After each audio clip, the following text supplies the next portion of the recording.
Hi everybody, been a long time no see regarding videos and stuff. Pretty much all summer I've been doing brush management jobs, and those need top priority. And our main feature of the channel this year is going to be mulching as my most popular video on my experience with the CMI Mulcher, which really is more of a laughing stock than anything else. But we've been working with Caleb Ebling of Four Season Conservation out of Mount Pleasant, Iowa. Has a CMI. It's a beautiful machine. I've been trying to get down to film it, just kind of challenging because you gotta be so far away so you don't end up impaled. But he's had some issues with it. It's a great machine, just it's a new machine for him, so it's been challenging. And the job I've given him on my farm, the cedar trees were really big. I mean, they're like 20-inch diameter, and we just do not have a strong market to sell cedar trees of that nature. So he's back and working away at it. So we're gonna go for a hike up here, show you what he's done, and I am super excited about this. Okay, so this is where I left off this winter with that CMI Mulcher, and we will try to get some CMI footage in action. We're gonna start combining beans at my in-laws farm soon, so I'll probably be busy combining, but I'm sure I'll be able to get back down here and do some more filming. But yeah, this is great. This is what I'm really excited about. See, all these oak trees here, my dad and I planted, gosh, it had to be 16 years ago. So look how they've grown. There's some bur oak in here, lost swamp white oak, and now they've all been released of these cedar trees. And still too young to do any crop tree release. There's a nice young swamp white right there. But we did edge feathering along this edge this past January. But this is great. Let's kind of go through a walkthrough here. And there's some stuff. I don't mind a couple. Like this guy's in between these oaks. I don't care about that one. We can hack and squirt in the Mazepir or girdle it or whatever if we really wanted to. Help out one, get a burn, torch it. And there's some big boys like this one here. I'm not too worried about it. Their goal is frequent fire. But really, he's gotten in here. I mean, really, these are some tight areas he's really got into. And it's a pretty good sized machine. We'll definitely film a little bit. But no, this is so cool to see these young oaks open up more and really see some potential in here eventually. I should have brought my camera down. I haven't heard him for a while. I wasn't sure. But no, he's really tore it up, which is great. Honeysuckle, burning hell. Autumn olive you found, that's great. Come back and spray that when it resprouts. There's another one over there, honeysuckle. Anyway, it's folks in the positives, right? Yeah, he's really been in here tearing her up. This is fantastic. Now guys are gonna freak. I mean, it's October. Bow season's been full swing for 2 weeks. And guys are like, why would you have him in here during your hunting time? I want it done. And guys, I should have kept my camera with me. The south side of the farm where he started with back in August, I would leave, he would leave and I go back, check it out. I would find does munching whatever is in this stuff, this mulch cedar. I don't think they're eating or browsing on the cedar. There's something in the disturbed soil they liked. So the deer did not give a shit about the mulching at all. They were just right back in there, living their best life. So, wow.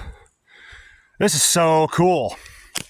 So the goal of this is early successional, as you can see down there. And I was hoping we could light a fire, but there's so much dirt from this fine grinding, which is great.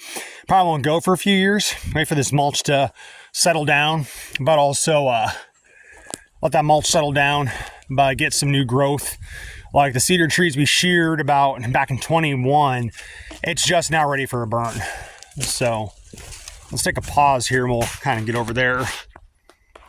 This is why it's so important to do practices like this, because all those young oaks down there. Now the soil type actually changes. If you ever watch my website soil survey video, as you go further up this angle, it gets to a more porous soil. I forget the name of it. It's also been highly eroded and disturbed.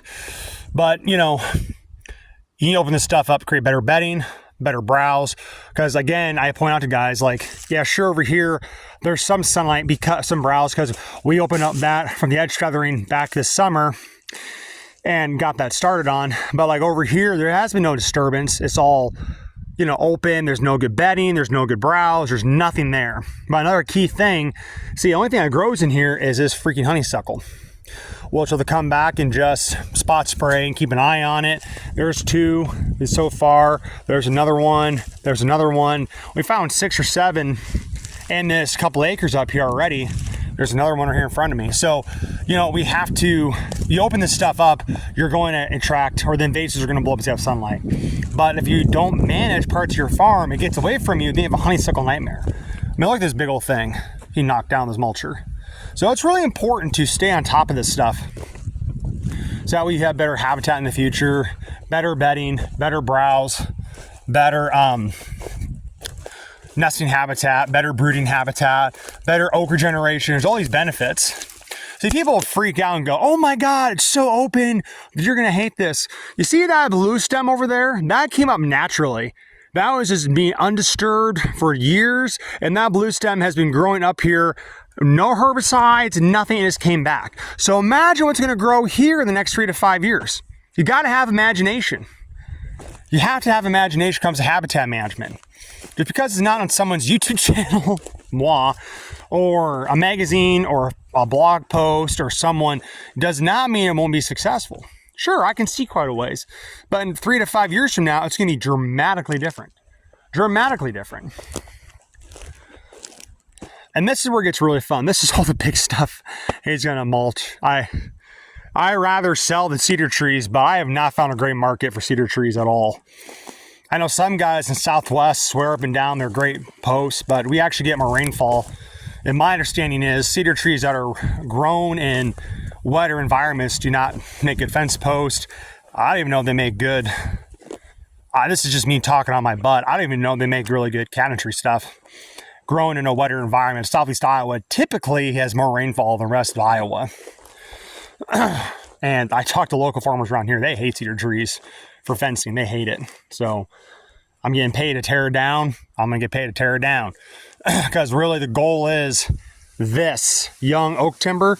That's the true market. That's the true business. That's the true habitat. That's the true future.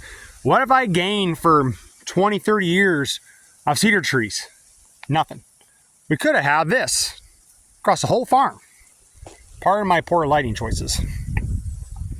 See, over here is beautiful early successional habitat. Like we have some more honeysuckle and autumn olive. Boo. We have blue stem. We have flaming sumac. What else is in here? More honeysuckle. But you know, you start using fire, and potentially maybe at one point, maybe in areas where you have enough to justify it, maybe spray around and escort kill those cool season grasses off, you'll have way more success. You'll get more of stuff like this, you know, stuff that wildlife really thrives upon. And you're going to have better oak regeneration down the road. Actually, I'm pretty sure this is the spot I tried mulching this past winter. So let's say I did this. It's better than it was before. Yeah, actually, that's one of the trees I tried mulching. That's that. Oh, man. One guy in those videos said, man, let the real contractors come in and mulch it. Well, you're not wrong, pal. You're not wrong. Those CMIs do the work. Let's do one more little walk down here. And looks like I lost a walnut. I think it was dead. Doesn't look, I might have killed it this spring. Or early winter, late winter, I should say. He's gotten here. Oh yeah, he started getting here. It's going to take time. These bigger trees take a while to grind. But that's a good acre he did, probably. Maybe half an acre within a few hours. So it's not bad. Only 19 and a half acres left to go. Anyway, no, I'm excited. I'm super excited. I'm super grateful it's working out. Praise God. And thanks, Caleb, for doing this. We'll keep you guys posted. Here's the Grand Mac Daddy, the mulchers to end all mulchers. Well, they're actually bigger ones, but I'll take this one. This is a CMI. This is a machine from Canada. They were designed primarily for, I believe I'm correct, pipelines up north, petroleum lines. A good friend, Caleb Ebeling, gentleman hired to do this cedar project.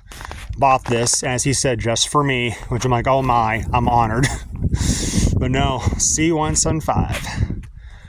It is one hell of a machine. I actually drove it a couple times. We were parking the pole barn, and it drives just like a skid steer. It's pretty slick.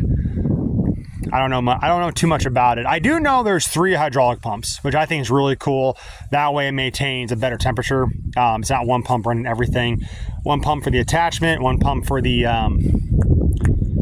normal hydraulic, the transmission, and there's a third one I forget for why. I might be incorrect. I mean, there might be only 2, but I'm pretty sure he said 3.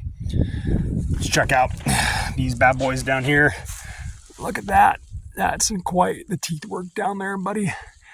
That'd be sharpened every 4 hours, which is kind of hurts you on time, but what do you do? Pretty impressive though. It's got this good guard up front there, help you not get, glass over you like it did me. I had the feet on. It's just quite the machine. And it's actually really, really light. You can load it on back of a flatbed and haul it anywhere. I forget the weight. It's not as heavy as you think it is, which is crazy, which is one reason he got it, because it is a lot easier to mobilize. Good winch in case you get stuck, pull yourself out. Got a camera in the back, LED lights. And I'll be honest with you, it's quiet. Like, I came up to him, he was running back this summer, and this thing, it does say stay back 300 feet. So I'd stay back 400 feet because I've seen wood fly from our timber into places. I'm like, where the hell that come from? And anyway, the only time it made any noise is when it starts grinding a tree. I mean, it's a really quiet machine for such a big motor on it. I think it's a Cummins engine too. But no, it is quite the machine. Hopefully, and they're becoming more popular in the Midwest. I know some other really well-known whitetail managers got 1 or 2 of these things to clear for food plots, which really, I mean, you see what he did back there, the fine seed bed. It's pretty sweet. So, but no, we'll hopefully keep you posted some more updates on the mulching progress. Just bask in its glory, and keep you posted, guys. And if you're out there bow hunting, stay safe and have fun.